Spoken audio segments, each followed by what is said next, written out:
বলে দিলাম যে রাকিব আসলে জেলে ছিল। বাড্ডার একটা মেয়ে এসে বললো হ্যাঁ রাকিব নাকি জেলে ছিল। তো ইয়াসিনও বারবার বলতেছিল যে বাড্ডার সবাই নাকি জানে যে রাকিব 2 মাস জেলে ছিল। আমার এক ভিডিওতে রাকিব আর ইয়াসিনের ঝগড়া শেষ, মানে কালকে একটা ভিডিও আপলোড করছিলাম, ওই ভিডিওতে আমি বলছি রাকিব নাকি 2 মাস জেলে ছিল। কী কারণে জেলে ছিল এটা কিন্তু আমি বলি নাই, এটা কিন্তু ইয়াসিনই লাইভে বলছে ভাই। তো আমার এক ভিডিওর পর কি তাদের ঝগড়া শেষ হয়ে গেলো, মানে কালকে থেকে কোনো কিছু নাই, উড়াদুরা কোনো নিউজ নাই, সবাই অপেক্ষা করতেছে। আর আমার ওই ভিডিওতে আমি কমেন্টে বইলা দিছিলাম যে তোমরা খারাপ ব্যবহার কইরা বংশের পরিচয় দিবা না, তারপরও তারা অনেকেই বংশের পরিচয় দিচ্ছে, মানে পুরো ফুল ভিডিওটা দেখে নাই, কারণ ফুল ভিডিওতে আমি কোনো খারাপ কথা বলি নাই। এবং অনেকে আমাকে বলছে ভাই আপনিও রাকিবের ফ্রেন্ড, তখন আমি তারা রিপ্লাই দিছিলাম মুখে আসছে মনে নাই, মানে মনে মনে ফ্রেন্ড না, মুখে মুখে ফ্রেন্ড আর কি, ঠিক আছে। একটা মানে কথা আছে না প্রচলিত ফ্রেন্ড, ওইটা। আর আমি ফ্যান কিনা ফ্যান না এটা দেখে লাভ নাই, গরমের দিনে এসে ফ্যান দরকার আছে, ফ্যান না এটা দেখে লাভ নাই। লাভ হচ্ছে তাদের ঝগড়াটা মূলত কি নিয়ে।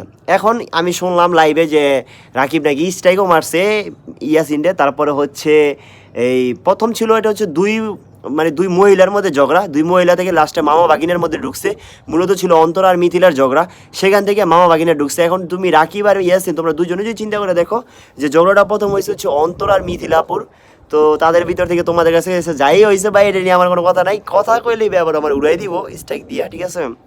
শিউর নাই করেন, এর আগেও একটা ভিডিওতে আমার স্ট্রাইক দিয়ে আমার উড়াই দিয়েছে রাকিব ভাই। তো আমি বাইরে ভালোবাসি এই কারণে আমি কিছু বলি নাই, মানে আমি বলিও নাই, মানুষটা জানায়ও নাই, ঠিক আছে। হুদাই উড়াই দিছে ফেসবুকের ভিডিও। তো এগুলো নিয়ে আমার কোনো প্যারা নাই। এখন কথা হচ্ছে ইয়াসিনের নাকি 10-15টা স্ট্রাইক মারছে রাকিব হোসেন। এখন কী কারণে মারছে, তাদের মামা ভাগিনের ব্যাপার, তাদের টাকা নিয়ে ব্যাপার, কী কারণে মারছে এটা আমার দেখে লাভ নাই। কিন্তু মানুষজন আমাকে আক্স করছে রাকিব কেন জেলে ছিল, কী কারণে।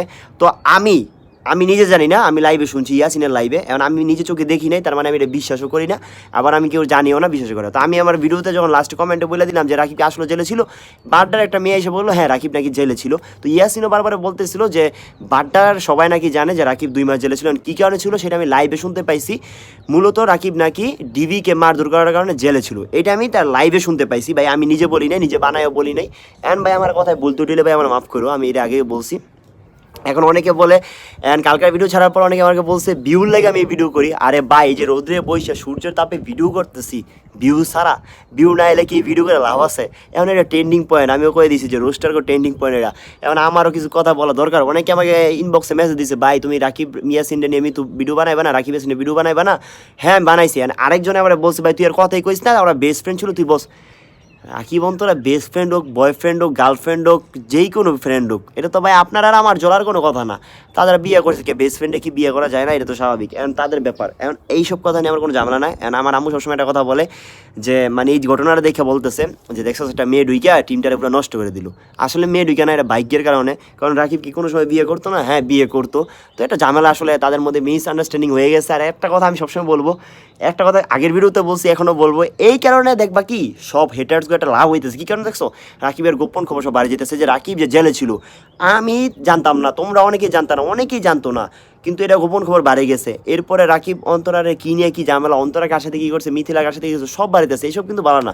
যাই হোক, আমি ইয়াসিনের সাথে কতক্ষণ কথা বলছি, কথা বলার পর সে আমাকে ডাইরেক্ট একটা মেসেজ দিছে কনফার্ম জান্নাতি।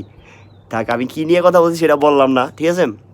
তো যাই হোক, একটা কথাই বলবো, সবাই সাপোর্ট করেন যার যার মতো যারে। আমি কারো বলবো না কারো সাপোর্ট করতে। কার ভুল আছে ভাই আমি কিছুই বুঝতেছি না, কার এখানে ভুল কার শুদ্ধ কেউ কিছু বুঝতেছি না। যেহেতু কালকে ইয়াসিন এমন বড় একটা লাইভ করার পর রাকিব ভাই এখনও কোনো রিপ্লাই দেয় নাই বা কাউন্টার অ্যাটাক কোনো দেয় নাই, তো না দিলে বুঝতে পারবো না। এখন এই ভিডিও যদি উইরা যাবে ভাববেন যে মিস্টেক মাইরা দিছে, ঠিক আছে। তো আমি ট্রেন্ডিং নিয়ে একটু ভিডিও করি, রোদের বৈশা ভিডিও করি, মানে একটু ভিউ তো দরকার আছে, বুঝেন নাই। ভিউর কারণে ভিডিও করতেছে, অনেক ভিউ দরকার, মিলিয়ন ভিউ হইব, লাখ টাকা ইনকাম হইব, বুঝেন না। সেই ইনকাম দিয়ে আইফোন কিনালামো, এই জন্যই তো ভিডিও করি, ঠিক আছে। তো সবাই like comment share and bye bye.